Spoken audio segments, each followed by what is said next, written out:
everyone, I am Numb Solid. This is my first YouTube video. I am very excited about it, but it's going to encompass The Boyfriend by Frieda McFadden. So I hope you enjoy this storytelling and let's get into it. Sorry, I got cold. So this story is going to be told from two different points of view. You're going to have teenager Tom and you're going to have Sydney as an adult, which hers will be in present tense. So Sydney is 34 years old and apparently desperate to get in a relationship. Everyone around her is either taken or having babies. And her mom wants her to speed it up. Like, she's just like, you need to start popping me out some grandkids. Like, at one point, she even was like, hey, like, you still have time, So-and-so is 36 years old, and she popped out a kid, so you have time. Or Sarah and Abraham were able to have Isaac when they were 90, so, girl, you got plenty of time. Just pop me out one, please.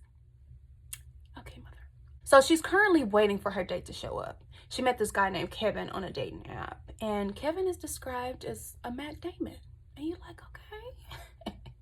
She's anxious for them to meet. Like, she shows up 10 minutes early. They were supposed to meet for drinks at 6, but he said, hey, is it okay if we meet for dinner at 8? And she's like, okay, that's cool. That's fine. And she's waiting. And then a random man comes up to her and he's like, hey, Sydney. And she's just like, okay, who's this? Like, what does he want? He's like, I'm Kevin. Now, mind you, he is a sight for sore eyes.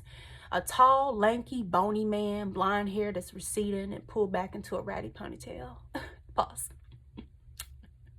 Not only does he not look like his profile pic, he doesn't even have the same eye color. Like, who are you, Mr. Imposter? Oh, you are. Sydney doesn't immediately leave, which I can't seem to possibly understand why, but she doesn't leave. She decides to give him a chance. She already has an arrangement with her friend Gretchen to call her 20 minutes into the date, with an emergency, so that she can scoot and skedaddle. That's a good friend right there. As they walk to the table, he's getting more eager and she's not. He's telling her, like, she's the perfect woman and what he would have imagined her to look like. Maybe that's because I actually look like the profile picture that I put up and you don't. But since he's buttering her up, she's just like, okay, this is not that bad. He's complimenting me. He's telling me I'm beautiful. I'm what he would have imagined me to be and all of these things. But then he proceeds to say, except your arms. They're a little flabby. But other than that, you are perfect. Excuse me, Mr. Imposter. I hate him already. So the waitress comes and asks him, what they would like to drink. She says a Diet Coke because she's self-conscious about her flabby arms. And he's like, that's a boring drink. Why would you order that? You need a real drink. Excuse me, sir, but what does it matter what I drink, Mr. Imposter? Anyways, so they get their stuff ordered. And, throughout dinner, he proceeds to try to force her into a pyramid scheme, saying that her job is boring. I hate this guy, if you haven't realized by now. Not only is he trying to force her into a pyramid scheme, saying that her job is boring, and wouldn't she like to, be on vacation majority of the year and only have to work a certain, amount of time, like maybe 3 months out of the year and the rest be on vacation. His mom calls. And you're like, okay, that's cool. His mama called, surely he didn't pick up. He did. He picked up. And you're like, okay, he picked up. That's fine. Surely he'll tell her he's busy. He can't talk right now. He's on a date. No, he doesn't. He proceeds to turn the phone around and be like, Mom, say hi to Sydney. Sir, we're on the first date. I don't need to meet your mama. That's weird. Okay, so he ended up ordering wings with sauce galore around his mouth. I mean, he's not even trying to wipe it away. Like, I'm pretty sure he's one of those people that smack too. But, whatever. While he's eating his wings, he has drank 2 beers and then proceeds to reach for her Diet Coke Because he like, oh, my wings are too hot, so I need something to, like, get this fizzle. We're on a first date. Do you think that it is okay for you to grab my drink and just drink it? It's your drink now, Mr. John Cena, Mr. Imposter. It's your drink now. It's not mine anymore. Oh, my God. So she goes to the bathroom. I don't know, to, like, find a window to jump out. But there is no window to jump out. So her friend, Gretchen, finally calls. She forgot about the arrangement because she was booed up with her boo. Thank you so much, Gretchen, for not calling when I needed you to call. Like, you could have saved me from this date, but apparently you had important things to do. Their conversation pretty much is just like, oh, I'm sorry. She's like, it's okay, it's fine. Like, the date is about to end. I'm about to go home anyways. So she hangs up. She walks back to the table. And, that to me would have been the perfect opportunity to run like hell out the door. But she didn't do that. She went straight to the table, and when she gets back to the table, she sees that the check is there. So she's like, oh, we can wrap this thing up and I can go.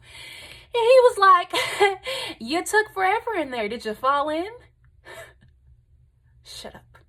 So she thanks him for dinner, and he says to her, oh, your share is $38. $38. Sir, all I ordered was a side salad and a Diet Coke. Where, this isn't computing in my head. Where in the history of ever have someone charged $38 for a Diet Coke and a side salad? So she's just like, you know what? I don't even care. It's fine. I'm just going to pay the $40. I'm just going to pay the amount, and I'm just going to go. I'm not going to argue him up and down. I'm just not. So she throws down $40, and she's like, okay, let me get up out of here. So as they're exiting the restaurant, he's talking to her about, we should watch, all of the Rocky movies, like, on the next few, like, several dates that we have. Sir, excuse me, but I didn't even want to go on this date with you. So do you think that I'm going to go on another date with you, you imposter? So she's just like, knowing that inside her head, I'm not going on nothing else with you, sir. So, of course, him being the gentleman that he is, he offers to walk her home. Because what kind of person would he be if he didn't? And she's just like, no, it's okay. I can walk myself home. And he's just like, no. I insist. She's like, no. And he's just like, yes. So she lets him walk her. She lets him walk her home, and she's just like, it's okay. He's not going to come to my real home. I'm going to stop outside of some random building and, say goodbye and wait for him to walk away, and then I'm going to walk home after that. It's a dumb idea, but she thought it was wonderful. So while she's walking home, she stops outside of a random building, and, he walks her up the steps, and he's commenting how great of a time he had. Then he's like, he asks for a hug. And she's like, I don't give hugs on the first date. So instead, he's like, okay, well, how about a kiss then? Excuse me, sir, but if I said no hugging on the first date, what makes you think I would want to kiss you? And she's just like, I don't do any physical contact on the first date. He says, she's just being a tease, and he bought her dinner. You owe me something. You mean the same dinner that I just paid $40 for? He forces himself on her. Yay, I love this guy. There's no telling what would have happened if this mystery stranger man hadn't, showed up. So he showed up to help, and like with him distracting Kevin, she ends up kneeing him in his balls. Yeah. So he doubles over, and it's just wonderful, So she tries to run off, but falls and hits her head on a trash can, and like starts bleeding. Now, did I laugh when I read this? Maybe. Only God can judge me. So, of course, he gets more aggressive, but mystery man threatens to call the cops. And Kevin is just like, no. I'll leave. So he runs off. So mystery man asks her if she's okay, and for the first time she sees how gorgeous he is. She's, making sure that he doesn't have a ring on his finger, and there isn't. So she explains, who Kevin was and what happened, and, that she'll report him to the dating app. And he asks her, will she be, able to make it home safely? And she says, yes. So he's like, great. And then turns to leave. So she's like, thank you again. So he says, good night, and turns and walks away. Like, really? You just gonna leave me here? Okay. So when she gets home, she sees how crazy she looks. Like, she has a gash on her head and there's blood everywhere. So, like, no wonder he wanted to get away from her, because you look like Carrie. So she meets up with her girlfriends and she tells them exactly what happened. And the girlfriends are like, hey, you should look mystery man up on, the dating app. The dating app is called like Cinch or something like that. Some stupid name. So I don't think she should do that, but she tries. So now we're going to skip to Tom. So Tom grew up always knowing that he wanted to be a doctor. He's always been fascinated with the human body, like throughout his childhood. So, there's this girl named Daisy that he has always been in love with. Like, he's been in love with her since he was 4. And he only, had one friend because he was an ugly duckling. And, girls didn't start noticing him until he went through puberty. Dude is just weird. Oh, I'm talking about Tom. He, would have thoughts like, I would love to squeeze that angel's throat. Oh, wow, she is really little. How easy would it be to twist and snap her neck? Or how would it look if I slit her throat and saw her blood? Crazy much? I do say, yeah. So in high school, a girl ended up going missing.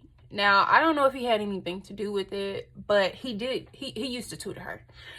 So we don't know, but it is implied that she sort of liked him. Like, she would never miss a tutoring session. Like, she was just like, I look forward to seeing you. Tom, his dad is abusive, and he pretty much uses his mom as a punching bag. His dad drinks a lot, and Tom is too small to defend his mother, but like, his mother, she will not call the cops when it comes to her dad. His dad, I don't know why, but he won't. But his only friend that he has, his name is Slug, and all the girls thought he was gross because he actually ate bugs. So there's a little something about Tom as a teenager. So we're skipping back to Sydney.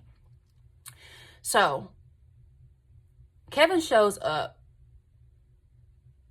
and he's waiting outside she's walking home with her friend, not Gretchen, but her friend Bonnie. So she's walking home with her friend Bonnie. And on the way there, she sees him outside of that building that, he thought was her home. And so, like, he's trying to plead his case and tell her why they should be together, that it was a big misunderstanding. Like, he delusional, very much. But her friend, like, Bonnie ends up stepping in and is just like, yo, I'm gonna call the cops on you and tell them that it's a man with a ponytail behind us. Mr. Ponytail. So, like, he's just like, Sydney, you're making a big mistake. Okay, the mistake must be me going out with you, Mr. Sir. She gets back on the dating app and she's looking for this mystery man when she receives a request from a guy named Chad. So he looks pretty cute in his profile, and she decides to accept his request. And he already wants to talk to her, so she's like, okay, we can talk. Who do you think Mr. Chad was? If you guessed Kevin, you get 10 brownie points. It's Kevin. So he says he doesn't want to throw away, like, what they have over a misunderstanding, and, he's still trying to get in there. And so she's just like, okay, he's crazy and he's delusional. And she blocks him and reports him again. And I'm hoping that they'll just be like, please do not let this person get back on this app because he's crazy. I digress. Bonnie ends up dead. Her body was mutilated and the killer cut out some of her hair as a souvenir. Sydney discovers the body in Bonnie's apartment after a no-show coffee date. So they live in the same building, actually like literally one floor from the other, like one lives on top of the other, literally. And so the coffee date was supposed to be at Bonnie's. So she needed to get her toilet fixed and didn't want to be in her apartment alone with the building super. So she asked Sydney to come over, you know, that morning to be with her. So Sydney is like, cool. But she found her body. The cop that's assigned to the case is Sydney's ex-boyfriend, Jake.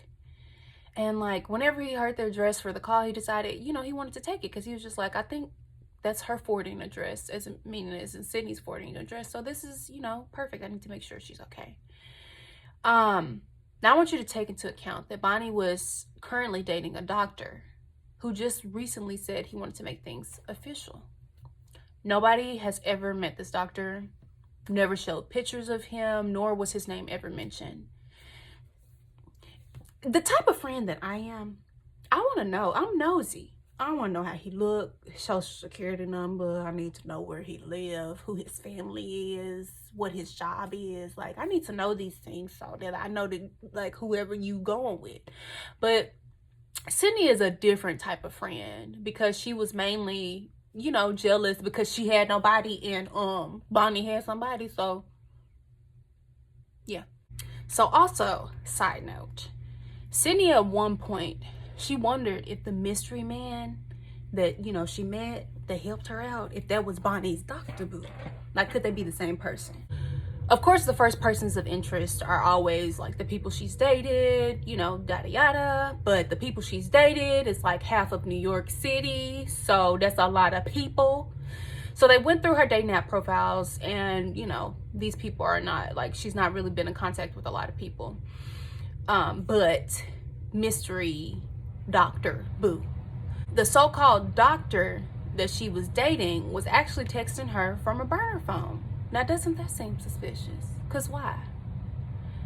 So Bonnie was also afraid of the maintenance man that I was telling you about, who just so happens to be Gretchen's boyfriend. And his name is Randy. About him, I don't know what it is, so she never felt comfortable being alone with him. So Randy is clear because he was snuggling up with Gretchen at the time of the murder. And Jake discloses to Sydney that they don't have any suspects to question and that they are still looking for the mystery doctor.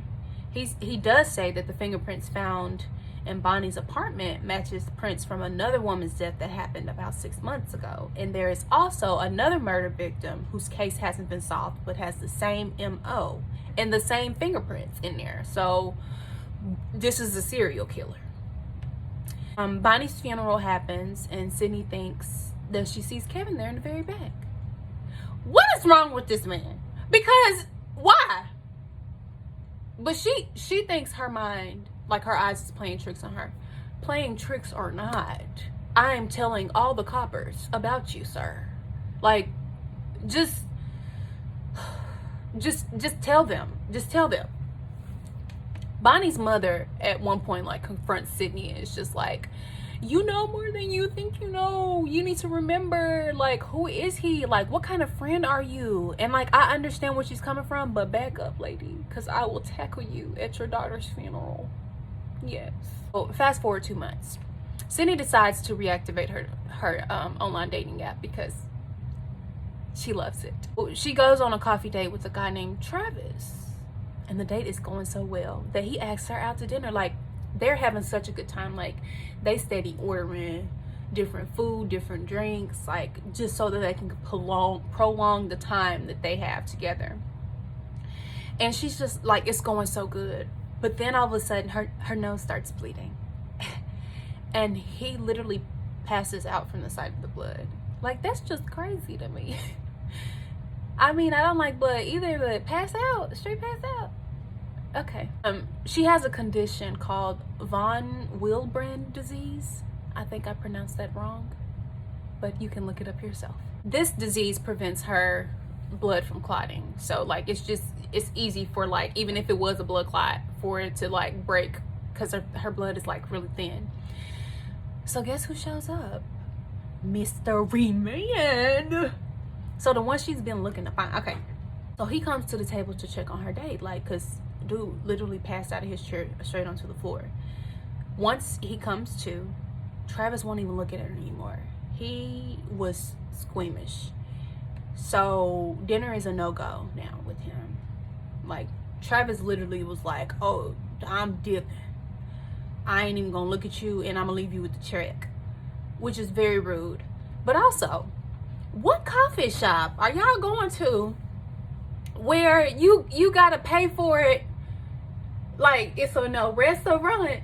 Like, when the coffee shops that I know, like, you go up to the counter, you order, and you pay right then and there, and then they bring it out to you. But with this coffee shop, you get to order all the things, like, you get to order all the things and then just pay later. It's different. Maybe it's because I'm not from New York and they're in New York. I don't know this coffee shop. I need more answers. I got taught.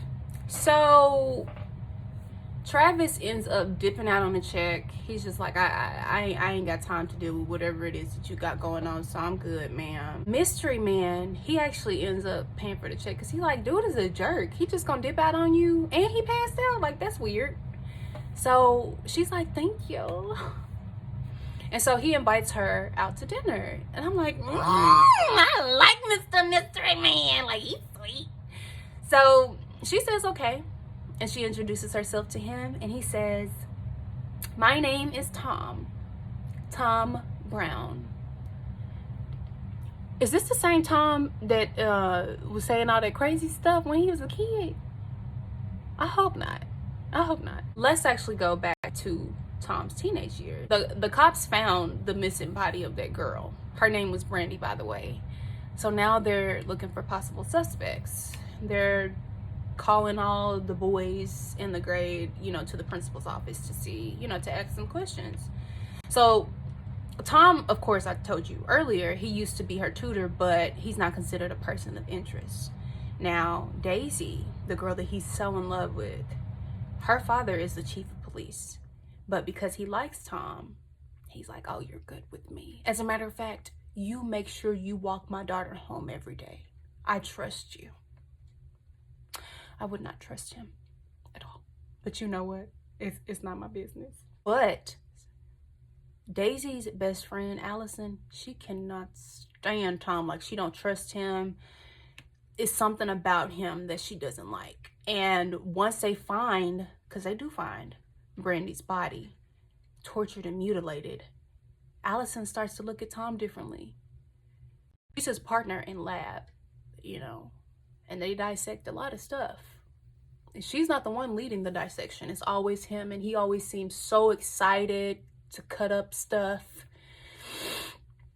and whatnot. And she's just like, that's weird. It's weird. So she corners him and she tells him, you need to stay away from Daisy, or I'm going to tell the cops about you. And he's like, what you talking about? I know, this is me as Allison, I know that you was the secret boyfriend that they looking for. You was the one that she was supposed to meet. You was the one that I saw smacking lips on the side of the building. You didn't think I saw you, but I saw you. He like, okay, he doesn't want to break up with Daisy, but he's like, I have to do it.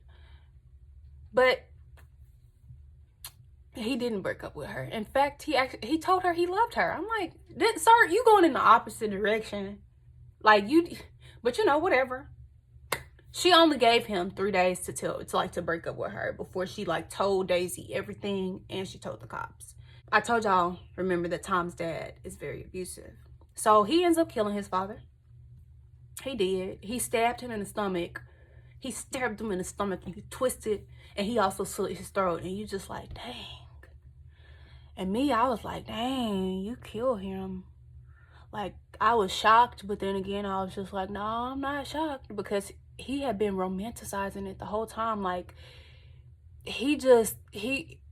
I understand why he wanted to kill his daddy. It's kind of like justified, because his daddy was beating up his mama. And whenever he tried to I'm cold again. Whenever he tried to, you know, defend her, he beat him up. So it's just like, you know, it's bad. But anyway, so he calls his best friend Slug to help him, you know, and he doesn't tell him like what it is he wants to help him with, because he's like, he's afraid that he's not going to show up, because, you know, like, I don't want to help you with a dead body if I was your friend. I don't know if I'm that friend that's just like, yeah, let me come and help you with a dead body. That sounds like a whole bunch of manual labor. Like, I gotta pick up the body. Like, I'm not the Incredible Hulk. I don't want to lift stuff. Have you ever just lifted up a person that just gave you all their full weight? Like, it's hard to lift them up. But Slug ends up coming over anyways. And, like, when he gets there, he knows exactly what to do. He like, okay, what we're gonna do is, we're gonna wrap your daddy in a rug. I need 6 garbage bags so that I can put it in the lining of my trunk. We're gonna put your daddy in the trunk, and I know exactly where to take him to be buried. Either we could put him in a river or we could take him to a different spot, but I know some spots. Also, you need to clean stuff with bleach so that, you know, ain't no traces. And I'm just looking like, sir, are you new to this or are you true to this? Because clearly you know some things that I don't know. I mean, it's very suspicious. It makes me think that you've been killing people for a while, right? So, you know, after they finish stuffing the body into, you know, the trunk of Slug's car, they see Allison on the road. Like, she's been walking her dog. Oh, y'all didn't check to see if people was around before y'all started stuffing people in trunks? You know, Slug is like, hey, she saw something. She needs to be dealt with. We got to deal with her. Like, we can't just let her not be dealt with. So, I'm thinking right now, this Slug, you killed Brandy. You killed her. You sound like a killer. But, you know, whatever. Back to present. Tom, he ends up, because Sydney, she ends up bleeding through her shirt, like with the nosebleed. So she's like, oh, you know, I either need to go home and change, or I need like a change of, I just need to change my shirt or whatever. So Tom is like, hey, it's okay, I'll go buy you a shirt, and, you know, like, we'll be good, we can go to dinner. And she's like, okay. Isn't that sweet? You offered to buy me a shirt. Like, first off, you paid for this coffee date that this bum dude just walked out on.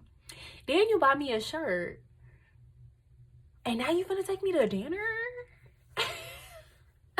Okay. So he buys her a new shirt. They go out to dinner. They go to this Indian spot, and he is the gentleman. He's pulling out chairs. He pays for that meal. The dinner was wonderful, and she's like totally smitten with him, as am I.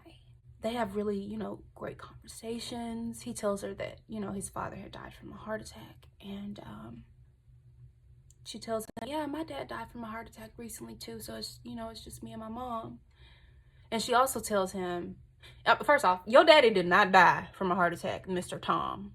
We know who you are. She tells him about her bleeding disorder that she has, and he's like, oh, is it this, or is it this, is it this? And she like, yes, it's the one, well, the one that I said earlier. It's that disorder. He's just excited about it, and she's just like, okay, that's weird, but you know what, he said he was a doctor. You a doctor? Things are adding up, Mr. Doctor. He's a pathologist, so he the ones that performs you know, the autopsies, or like if somebody has like a biopsy done, he's the one that, like, you know, tests it to see if you have cancer and stuff. So, but yeah, so he offers to take her home, but she declines. And I'm like, good, I'm so glad you declined. But she didn't decline because, you know, he could be a killer, or he could be similar to Kevin. She declined because she's just like, man, if I get him to my house, we're going to be rocking and knocking some boots. And I have not shaved. Okay. Well, she gives him her number, and he's like, can I have a kiss? And she's like, of course. So they smooch. And I'm just like, you little whore bag. You went on a date with Travis earlier today, and then you just got your date with him, and you automatically just smacking lips. Like, I can't just smack lips that quick. I don't care how cute you are. I don't know you, sir. But, you know, she a different type of built woman. But, you know, whatever. So, they kissed. They didn't kiss not only once, but twice. And she is just like, yeah. So she goes home, and she's just like, hold on. I don't have my shirt. I forgot that I gave it to him, and he never gave it back. That's suspicious. Sir, why do you need my shirt with my blood on it? That's weird. Are you making a clone of me? What are you doing? Kevin. I'm tired of this man. Kevin keeps popping up. I'm tired of him. I have never hated a character more than I've hated him. And Frieda does a really good job of making you hate characters. If you've ever read The Coworker by her, you will understand exactly what I'm talking about. That character, Dawn, I wanted to beat her down. So Kevin keeps popping up everywhere, and he's acting like it's a coincidence. It is not, sir. It very much so is not. He is popping up outside of her, out of coffee shops, popping up outside of her yoga studio, newsstands. He keeps trying to talk to her, and she keeps avoiding him like she should. At one point, he even acts like he's a potential client. So they're supposed to interact through Zoom. And, you know, as soon as she picks up the Zoom call, she's like, okay, I'm hanging up. He's like, no, I'm sorry. I just wanted to tell you that I'm sorry. And, you know, like, you're a good woman and yada, yada, yada. And she's like, thank you. Goodbye. And he's just like, no. I want us to be together. And of course she's like, no. And he's like, it's not fair. It's not fair. I don't get to see you in public. All I get to see you through is your windows. You're stalking me? You've been stalking me. Like, why was she, at this moment, it would have been at the forefront of my mind to go ahead and call the cops, but she didn't do that. Anything that you think is logically sound, she doesn't do that. So Sydney and Tom, they go on their third date. It goes well, and she invites him back to her place. And when she gets him outside of her building, because she's like, oh, you know, he's walking her home, she is like, I shaved. I'm getting you tonight, sir. Once they get outside of her building, he like starts acting funny, and she's just like, what's going on? And he's like trying to cut the date short. And she's like, oh no, absolutely not. Come on up with me. So he goes up with her, and she's like trying to make him like shots of tequila with lime, right? He's still trying to cut the date short. But she's like, yeah, let's have some shots of tequila and lime. And while she's cutting the lime, she ends up slitting her finger. Now, before she did that, he was, oh, no, I need to go. I have an early meeting in the morning. But as soon as she slices her finger, he's like, I'll help you. Which I'm like, okay. I guess it's sweet, because it's just like, oh, I can slit my finger and you're going to help me clean it up, Mr. Doctor. But it's just like, it took me slitting my finger for you to be like, yeah, let me stay. So he helps dress the room. And then after that, he's just like, let's get it on. You don't give a, we don't give a. So it's just like, that's just crazy to me. It's weird. It's weird. But you know what? None of my business. You know, he did end up, like, at one point, he asked her, he was just like, do you know other people who stay here? Like stupid questions like that. And she was like explaining to him about Bonnie. He does start, I mean, he acts strange once she talks about Bonnie. It's just weird. But, you know, they have Mr. Nasty time. And of course she is thinking, this is perfect. Like, he's a perfect man. He's snuggling me. You know, he's there for me. He's paying for the meals and pulling out chairs and all these different things. You know, but, you know, he, of course, like, tenses up whenever he sees this text message from Jake being the ex-boyfriend who's a cop. So she gets a message from him, and he asking her, like, how did the date go? And do you want me to run a background check? And of course, like, Tom is like, you've been talking about me to him? Because who is this man?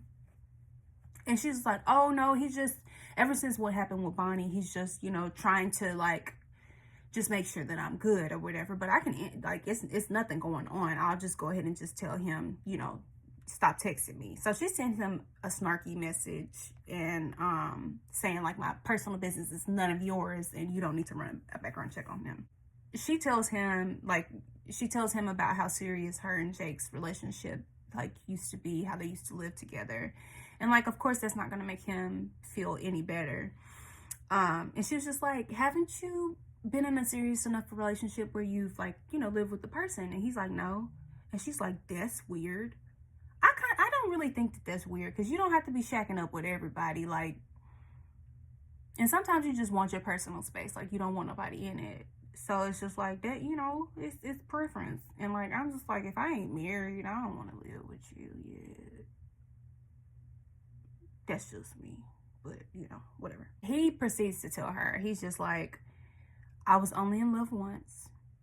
And it was with a girl from high school named Daisy. And, you know, he only wanted to be with her. He only loved her. And now he can't be with her because she's dead.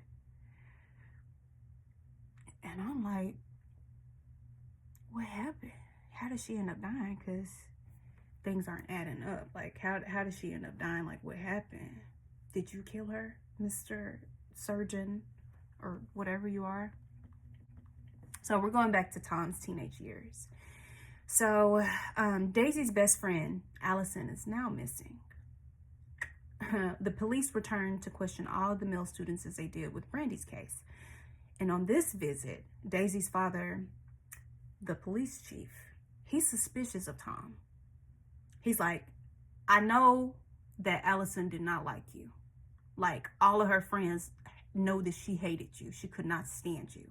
So, you know, like, what's the deal with that? And like, while Tom is like being questioned and he's like answering these questions, he keeps referring to her in the past tense. That's not a good sign, Mr. Tom. Like, why would you refer to her in the past tense unless you know she's dead? Don't do that. Now I'm thinking you're the killer. I don't actually think that Tom has anything to do with Daisy's murder. Like, I don't think he did, because like, I just don't think he had anything to do with it. I actually think that Slug has something to do with it, but you know, who knows? Slug just, to me, is just very, like, the fact that he's just very calm and collected about helping him with his dad, and he knew where to hide the body, and like, you know, like, that's just weird. It's just weird. But they end up finding Allison's body, and Allison was found in the river. That was also one of the places that Slug mentioned as a spot to hide her body. So Slug is not looking good for you, man.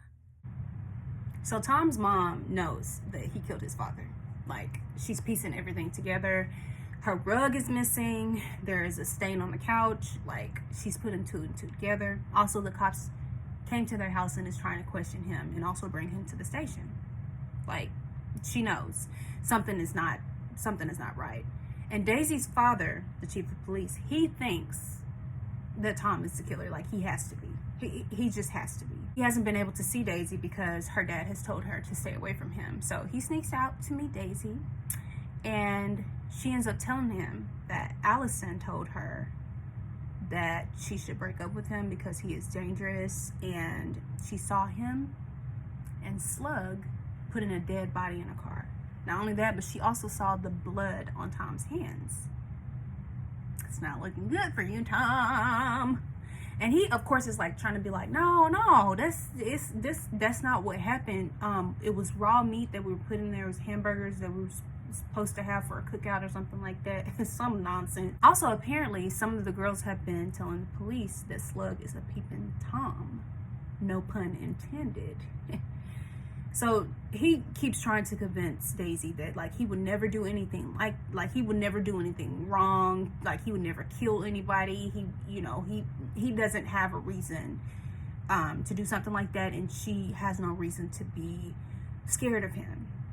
And he's like, we need to meet later on so we can, talk some more. And she's just like, sure. So she said, like, meet me outside of the Dairy Queen in the parking lot. And he's like, okay. But when he turns around to like leave Daisy's house, Slug is right there. And Slug taught him like meeting with her. So Slug told him that she is a loose end and needed to be handled. He said he's not going to go to jail for Tom because he can't do what needs to be done. So Tom leaves his house later on to go meet up with Daisy. And he's trying to make it there, you know, in enough time where like Slug will not show up, because he knows that Slug knows where they're supposed to be meeting, and he thinks the Slug is going to try to kill her. I don't understand why he didn't go straight there to meet her. Instead, he was just like, let me go to her house to see if I could, you know, catch her before she leaves. And of course, she's not at the house. So when he does get there, it's like, I think he's like 2 or 3 minutes late. And by the time he gets there, it's already too late. Like, he sees somebody standing over a dead body, and he don't know what's going on. So back to the present. Sydney and Tom are going on their 6th date. Girl, they getting it. So some things they're just not adding up. For one, Tom said that his last name is Brown. Okay, right? Remember I said that? But a woman whose husband had an autopsy performed by him keeps calling him Dr.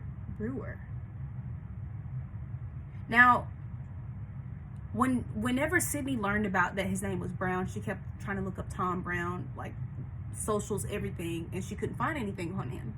But as soon as she was able to see Tom Brewer, now all of this stuff pops up. So it's just like, okay, you know, whatever. But when she confronts him about it, like that his name is like, it's different from what he said that his name was. And he was just like, no, I'm pretty sure I said Brewer. I didn't say Brown. Like, it's never been Brown. She's like, okay, maybe I misheard. But when she starts looking up his credentials online, it says that he works at Mount Sinai. But he had told her that he worked at NYU.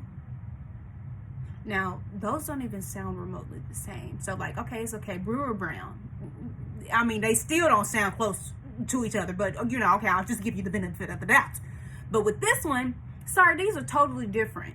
Like, different hospital names. They don't even have the same ring to it, like, none of it. And when she says something to him, she asks him about the mix-up and, like, what's going on. He's just like, oh, I recently worked at, you know, NYU, and I changed over to Mount Sinai, like, you know, recently. So that's the reason why, you know, I probably had got them mixed up. Okay, sorry. Okay, you got them mixed up, whatever. I don't think it's a coincidence. But, you know, he just seems so perfect to her. Like, he never forgets to let down the toilet seat.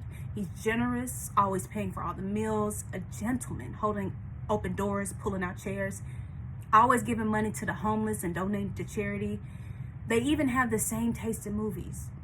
Like, he doesn't even freak out when she starts bleeding. Like, he's perfect, and he's great in bed. So it's just like, this is the perfect man.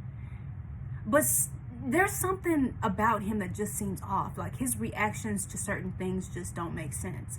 Whenever topics about, you know, the longevity of their relationship or meeting up with her friends come up, like, he acts suspicious. Like, okay, let's say for instance, okay, so at one point Tom's mom is supposed to come into town, and he asked Sydney, okay, what was the name of that Indian restaurant that we went to? I really want to take my mom there. And she looked it up, and she was like, okay, I'm just going to send it to your phone. So she sends it. Now, mind you, his phone is on the table, but it doesn't indicate that he's gotten any notifications at all. And, like, it's not on silent because, like, it buzzed previously. So she's just like, okay, something is not right, but, you know, whatever. So she tells him, hey, you know, check to see if you got it. And whenever he does check, you know, like, he's looking at a blank black screen. And he's like, oh, yeah, I got it. You know, I got it. And she was just like, you didn't even check you didn't even check. And he was like, that's because my phone was on silent. And she's just like, okay. So she keeps pressuring him to check his phone just to make sure that he got the text. He picks it up finally again and it's just like, yeah, I got it. I got the text. And she's like, okay. So what's the name of the restaurant? And he's like, okay, I didn't get it. And she's like, okay, that's fine. Let me send it again. And so he proceeds to say that his phone is broken. And she's like, okay. So why don't you call me? Like, why don't you send me a message and I'll send it out and see, and we can test to see if your phone is broken. And he finally tells her, okay, this is my work phone, and that he doesn't have his personal phone with him. And I'm like, this is a red freaking flag, because it would have been nothing to just be like, hey, this is my work phone. I don't have my personal phone with me. Yada, yada, yada. But, I mean, it's not weird to carry around a work phone. It's not. But what is weird is how you're acting, sir. Because this could have been explained away. So this is an excerpt from the book. She says, so you carry your work phone, but not your personal phone? And he shrugs. He's like, I guess. Like I said, I need to make sure there are no emergencies at work. And she says, what kind of emergencies? Your patients are already dead. So he shoves his phone back in his pocket. Look, you asked me a question and I gave you the answer. I don't know what you want from me. She's like, what do I want from him? I want to know why the number I have for him is clearly not his main phone number, because I don't believe that the phone he carries around all the time is not his personal phone. That was some BS. It is some BS. It's definitely some BS. But you know what? Whatever. So Sydney doesn't think that there's another woman involved. And she's just like, okay, I don't know what it is. I think maybe he could be like a workaholic, just like how Jake was. So she's just like, okay, that's not a good sign either, because that's the whole reason of why me and Jake broke up. But, maybe something will give, something will change, right? Now, something else comes to light. So remember when I told you that Randy Gretchen's boyfriend, the super of Sydney's building, was ruled out as a suspect because he and Gretchen were together all night? Well, Gretchen let it slip that she wasn't with him that night, but instead she was at work working on, finishing up a project. Now I start to suspect Randy is the killer and that Randy is Slug, because, like, I don't know. I just remember, like, it was like a fact that comes in, like, Slug was obsessed with bugs, and, like, Randy ends up getting, like, a ant something, like a ant farm display. Like, that's just weird to me. I don't know if she put that in there intentionally so it can, like, draw us away, but that was something that had me thinking. We also find out that Randy was accused of stalking a female tenant, and, like, there was an assault charge against him too. So, like, Gretchen was just trying to, like, be his alibi because she knew that was a thing, and she was like, he would never do anything like that. He would never kill Bonnie. He had nothing against her, and yada, yada, yada, yada. And, she convinces, because Sydney's like, Gretchen, you need to go tell the cops. Like, you need to go tell them that, this alibi is not the same. Like, like, you need to go tell.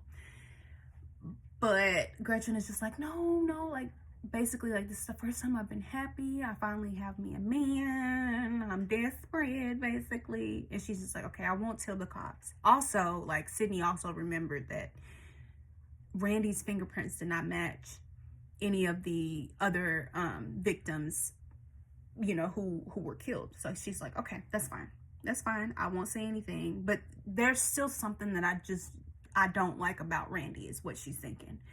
But, whatever. So Sydney and Tom eventually start having problems in their relationship.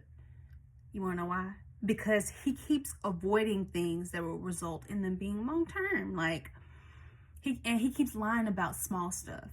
So, like, I honestly, I feel like he be pacifying her with things that he thinks that she needs to hear, just so that he can, like, halt the conversation so he don't have to talk about things that he doesn't want to talk about. But they end up having a candlelight dinner at his place. And while she's there, she sees a rat in the kitchen.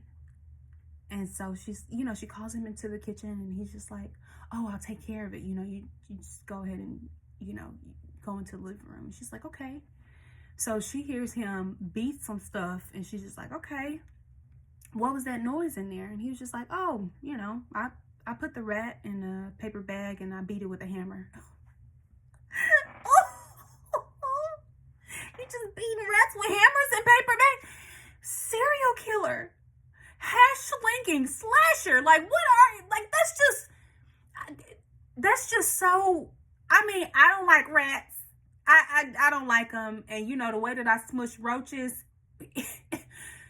I am a killer compared to, but it's a roach compared to a rat. It's just different. They end up, like, the night is still going on and they end up doing the do. And, you know, he gets up and he goes take a shower. And she's just like, oh, I'm just gonna be nasty and just sit here in my nastiness. And so while he's in the shower, like, her mom ends up calling and she, you know, they talk. And then she gets off the phone and she's about to put the phone next to, like, on the nightstand. And she drops the phone on the floor. Like, literally right in between the crevice of the nightstand and the bed. So she's like, oh, let me get my phone. She reaches down to get her phone. And, you know, she finds her phone, but she also finds, like, something, a little clothy something. And she's like, what is this? And she picks it up, and it's a black scrunchie. Now, the only person that she knows that wears scrunchies is Bonnie. She's just like, okay, he must be the mystery doctor that she was dating. I mean, duh, Sydney, like, duh, yes, he's the mystery doctor. Please leave, don't stay there, whatever. So she's like, okay, I'm finna investigate some more. Why? So she's like, okay, I'm gonna call his phone. Because, you know, the whole thing with the whole text message and all of the stuff that was happening at the restaurant that one time that they went out. So she calls his phone and a phone starts ringing, but it's not the phone that's like on, like, that he's been carrying around with him. So she's, you know, the phone is buzzing, and she's looking and she's like, where is it at? Where's his phone at? So she's searching through his drawers and she finds it, like, it's a burner phone in a drawer. And the only person he's been communicating with on that burner phone is her. Okay. So now things are falling into place, right? So she's just like, okay, he has to be the hash slinging slasher. So I need to get something that has his fingerprints on it so it can be compared to, you know, all of the stuff, right? And so she's like, okay, oh, he has a, you know, we were drinking out of water bottles because his water is disgusting here, so we didn't drink that. So she goes into the kitchen and she gets his empty water bottle and she puts it in her bag. Well, while she's zipping up her bag, he's out of the shower and he's looking at her and he's like, what you doing? And she's like, I came in here to get my phone. And he's just like, your phone is on the nightstand in the other room. What are you doing in here? And she's just like, oh, I thought it was in here. And he's like, okay. And he's just like, why are you acting weird? And she's like, I got my period. Yeah, that's what it is. I got my period and I think I should go home. And he's just like, no, I think you should stay. Like, it's late. You shouldn't be walking home by yourself. Which is, I mean, it's good things that he's saying. Like, I understand why he's saying these things. But if you're the hash slinging slasher, I don't need to stay here. So, I mean, it takes some persuasion, but, like, she eventually gets out of out of his apartment. And he's like, you know, I could walk you home or whatever, or I can call you an Uber. And she's like, no, it's fine. I'll call myself an Uber. So when she gets home, she crashes. The next morning, she calls Jake, or she texts Jake, and it's like, hey, I need to meet you. That's not how she said it, but I need to meet you. So he comes over, and she thrusts an empty water bottle, which, I mean, it's in a Ziploc baggie, but she thrusts it at him and says, you know, I need you to test this for fingerprints. And he's like, I'm not testing nothing for fingerprints until you tell me what is going on. So she, you know, she tells him what's happening, and that she thinks that Tom is the killer, and that, you know, she needs to know. So he's just like, okay, I'll send it in for testing. But he also knows Tom because, you know, he's had to deal with Tom in different cases, and he's like, he's a sweet man, he's never done anything crazy, so, like, you know, but if you think it's, you know, he did this, then I'm gonna send it in. So she sends it in, and I mean, he sends it in, and Tom's fingerprints are matched to all of the apartments and stuff like that. But they can't arrest him because that just proves that he was in the apartments at one point in time, or that he was dating these women at one point in time. It doesn't prove that he's the person who actually committed the crime. So you just like, okay, this is like the way the police work is very stupid to me, because I'm like, fingerprints, get him, like put him in jail and throw away the jail. He ends up getting called in, you know, for an interview, and the police, you know, sees that he has a solid alibi for the night that Bonnie died. He was at work. You know, he had witnesses there, like, you know, whether it's patients or whether it's colleagues, or, you know, there's also camera footage, so he didn't do it. You know, Sydney is like distraught because she's just like, dang, I'm not gonna see him again. I was kind of feeling him, but he's the hash-slinging slasher, so I can't be with him. Or now he's not the hash-slinging slasher, but something is different about him, so I don't know what it is. So like, she's just trying to calm her nerves. So she's like, I'm gonna go to a yoga class, a later one than I normally go to. Why can't you just stay at home and like read a book and have some hot chocolate or something? So whatever. So she goes to the yoga class. Her yoga instructor tells her like, oh, are you still dating that guy? He was so handsome. And she's like, no, I'm not dating him anymore. And the yoga instructor is like, good, because there is a bad aura about him. Thank you, Mrs. Instructor. So whenever she gets home, Tom is waiting for her on her doorstep, not her doorstep, but waiting for her on the steps outside of her building. And, you know, he confronts her about it. He's just like, dang, you gonna tell the cops that I was the killer? And she was just like, well, I mean, yes, I did, and you was acting suspicious, so I don't know. So she's like, I'm gonna break up with him in her head. But before she can do it, Gretchen and Randy pop up. Now, Gretchen is her best friend. Randy is is Gretchen's boyfriend, and Randy is the super of the building. Remember? So Tom starts acting funny, and she's thinking that he's acting funny as soon as he sees Randy. Like, do you know Randy? Like, what's going on? And I'm like, Randy is Slug with the bugs. That's who Randy is. He's trying to pull her to the side. He's like, hey, I need to talk to you. Like, we need to have a conversation. And she's just like, no, we're not having a conversation. And like, Randy ends up stepping in, and he's just like, you know, do we have a problem here? You know, do we have a problem here?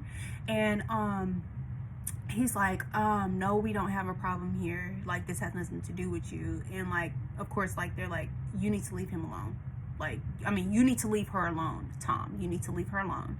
So Randy and Gretchen escort her into the building, and she ends up going to Randy and Gretchen's apartment, because now Gretchen moved in with Randy. And while she's, you know, heading inside, Tom is texting her, and he's just like, dude, you are in danger. You need to get out of there. You know, like, you need to call the cops. And she's just like, I don't know what this mug is on. I'm finna block him. I kind of would have listened to what he had to say if he was like, you was in danger. Like, why am I in danger? I still need to know before I just block you. But she blocked him, and so she receives nothing else from him.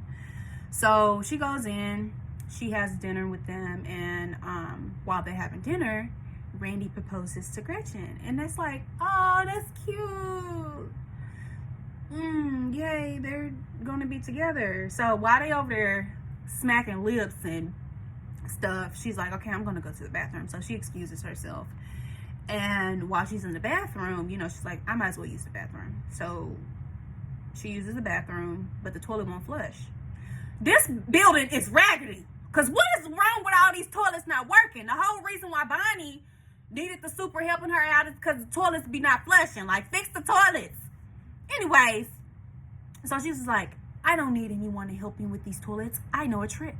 So she lifts the toilet lid, and she's just like, I'm just going to pull the, you know, the little lever, little thingy in there, and, you know, let the water out. So it flushes, of course, and she's like, yeah, I got this.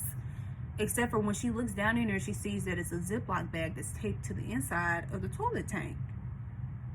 This is suspicious. So she's just like, okay, let me look and see what this is. So when she pulls out the Ziploc bag, there are different locks of hair in there, and each like little cluster of hair is tied together with different colors of rainbows different colors of ribbons. So she's just like, Randy is the killer. Randy is the motherfucking killer. Okay. So now she's like, okay, I need to get out of this apartment. I can't stay here. I can't get out of here. So she's just, I can't stay in here. So she's trying to get out, and Gretchen is like, girl, it's my engagement. Like, you have to stay. I got some cake. Let's take the cake and eat the cake anyway and all of this. So she's just like, okay, I'll stay. Like, Randy is sitting on the couch and he's starting to fall asleep. And while he's dozing off, Tom is coming and he's like, boom, boom, boom, boom on that door. Like, open this door. I know that Sydney is in there. And I'm just like, it can't get any worse than this. But I guess it can. So he's boom, boom, booming on that door. And Gretchen is like, to Sydney, she's like, so she's just like, Tom, Sydney is not in here. I don't know what you're talking about. And he's just like, I know she's in there. She is in there with you, and you better open this door. I'm gonna call the cops. And she's just like, call the cops? What you gonna call the cops on? Like, what you gonna say to them? And so Sydney's thinking, okay, she's not gonna let him in. Like, we're gonna be good. But then he starts calling her Daisy. You mean the same Daisy that you've been in love with since she was 4? Okay. So he's just like, Daisy, let me in. Let me in here. And she twists the lock and opens it. Like, Sydney is like, why is he calling you Daisy? And she's just like, Sydney, there's some things that you don't know about me. Okay. Back to Tom's teenage years. So, remember I had left off that there was somebody standing over a body at the Dairy Queen parking lot? Okay. So, the body on the ground, you think it's Daisy's, but it's not. It's Slug's body. Slug is on the ground, dead, like with a knife clutched in his hand. And Daisy is standing over him with a gun in hers. So she's just like, she tells him, she was like, Tom, Slug tried to attack me, and it's so, he showed up with the weapon, and it's good that I brought my dad's extra gun. Like, imagine what would have happened to me if I hadn't brought this gun with me. And so Tom is like, yeah, I believe her, because Slug, he knew all the spots to hide dead bodies. He knew what to do with a dead body. So yeah, that's him. Like, Slug is, he's dangerous. He helped me get rid of my father's body, and look what he did to Allison. Like, come on. So Daisy said that Slug admitted to her that he killed Allison and Brandy. Case closed, right? But something isn't adding up. So Tom had checked his phone, and he saw that Slug had sent him a message. And the message reads, hey, Daisy asked me to come meet her at the Dairy Queen. Maybe together we can convince her not to say anything. Now that doesn't sound like a murderer, does it? And then something else pops out to Tom. Because earlier when Slug was talking to him about Allison, he said, we may need to handle what's his girl name? We may need to handle Daisy the same way that you handled Allison. So the only reason why Slug would say that is because he thought that Tom had killed Allison. And things just start to click, like something ain't going right. So Daisy said that Slug, he was hiding in the shadows when she arrived. But his car is parked right next to her car. So it's just like, that's weird. But then Daisy, she notices that Tom is starting to act funny while she's giving this phony, retelling. And so she snatches his phone and looks and sees the message that Slug said. And she's like, oh, so you don't believe me? Is that what it is? But then she finally ends up telling him that she's the one who killed Allison. She killed Allison because she kept telling her to break up with Tom, and that, she was going to turn him in to the cops. And she killed Brandy because she was just like, Brandy was kissing Tom. And like, I'm trying to be with Tom. So, I always been in love with Tom, which I was like, if you always been in love with him, why would you have not like tried to get with him like the earlier years when he was ugly? Now you only want to be with him because he's fine. I mean, that's okay, but that's okay.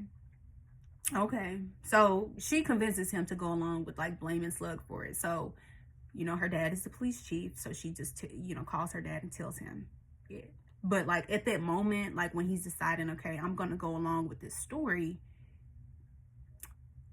me and Allison, Jesus, me and her name's not Brandy, me and Daisy, we're not going to be together anymore. Like I can't be with her because she crazy.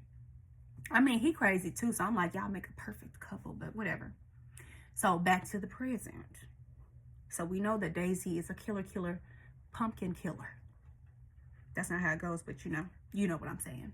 So Sydney ends up finding out that like she's been drugged. And so has Randy. That's the reason why Randy ended up falling asleep on the couch. Because like, how you fall asleep on the couch when somebody's boom, boom, boom, boom, booming on your door. So we find out Gretchen's name is Daisy. And you know, Daisy has been killing each and every girlfriend that Tom has been dating just so that he would come back to her. Crazy much? Yeah. So she has been feeling like no one can understand him like her because they're both psychopaths. She also explained the only reason that he wanted to be with Sydney was because of that blood condition. For some reason, seeing her squirt blood turned him on. I don't understand it because blood is disgusting and it smells like metal, but you know, whatever. And he also, like, we also end up finding out that the only reason why he had a burner phone to contact the women was so that, like, to contact any woman that he's with was because he didn't want the police to connect all of the murders back to him. Because he's like, somebody is murdering them. I don't know who the somebody is. But anyway, so they start to hear police sirens. And I'm like, whoop-de-freaking-do. Yeah. Yes. We find out like Tom ended up calling cops while he was like, before he ended up booming on that door, he called the cops. And so we're like, okay, good, right? But Daisy is like, I'm not letting them take me alive. I'm getting out of here. Like, I know a different route to get out of here, like that Randy had told me about. And so she's like, I'm finna run for it. And she's just like, Tom, come with me. And Tom is like, no, I already told the cops everything. And I'm just like, I like Tom. Because he's not a kill. I mean, he killed his daddy. But his daddy kind of deserved to be killed. So, I mean, it wasn't that bad. But, you know, whatever.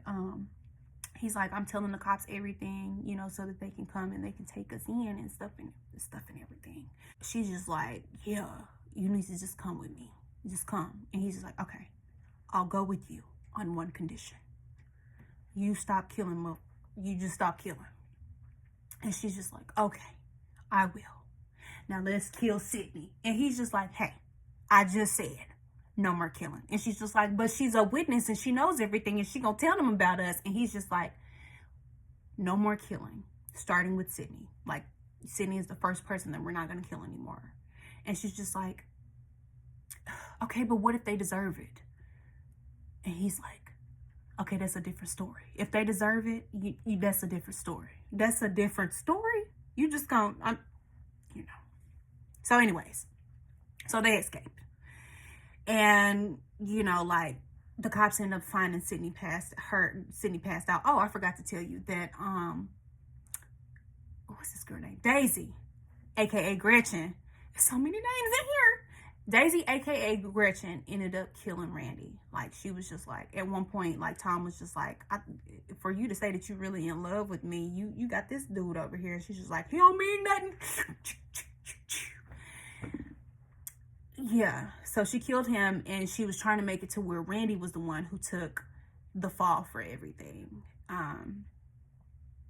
Also, she didn't mind killing him because apparently he was a peeping Tom too. I don't understand why everybody's peepers. Like, jeepers creepers, stop with those peepers, but whatever. So here we go. 1 month later, we see that, you know, Jake and Sydney have been spending time together, like, but it's more so, it's been like a platonic relationship. It hasn't been like any sexual or anything like that. He's just been trying to look out for her because he don't know if Tom and Gretchen are going to come back to finish her off or not. So he's been acting more so like a bodyguard, but he's been spending time with her. And I'm just like, you wait for her almost to be killed for you to see exactly how important she is to you. Like, he he always would put work before their relationship, and now, like, he's seeing how much she means to him, which I'm like, okay. I mean, it's late, but you know, okay, it better late than never, right? So anyways, she ends up telling him, like, you know, like, eventually, like, that she wants to, like, progress the relationship. So I'm like, okay, cool, finally y'all will end up together, and then you can have these kids at 90 like your mother wants. And on her way to her building, like, she's heading home from work, right? So on her way to her building, she stops and checks the mail, like, that's normal. And, you know, she sees bills, and more bills and other things. And she sees one letter is in there, and there's no addressee. So she's just like,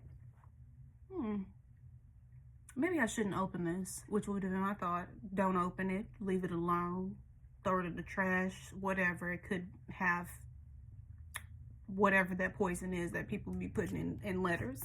Could have that in there, but you know, whatever. So she opens the letter and she looks and she sees that it's a lock of hair tied with a ribbon. And she's like, who sent this? You know who sent it. I know who sent it. You know who sent it. So she looks and she's just like, I think it's Tom. It has to be Tom. There's a letter there with it. And on the letter it says, you won't have to worry about Kevin anymore, Tom. And I was like, that's why we hadn't heard from Kevin in a while, because he killed him. I got tired of Kevin. I'm really tired of Kevin. So he killed Kevin because Kevin deserved it, I guess. So she's just like, oh, wow. So she puts the hair and the letter back into an envelope that it was in. She seals it back and she throws it in the trash. And I was like, that is a good way to end a book. I really enjoyed this book. You tell me what you think. Like, you can comment down below and just tell me what you think, or you can like it, or whatever you want to do. But I thought that it was a pretty decent book. I really like Frieda McFadden books, and you can give me some suggestions if you want. I may take them or not. It just depends. I love murder mysteries mostly. I'm trying to get into like romance novels a little bit more. I like thrillers. I like horror. Anything that involves killing is my cup of tea. But I'm trying to venture off into other things. So just let me know what you think, and I'll see you in the next one.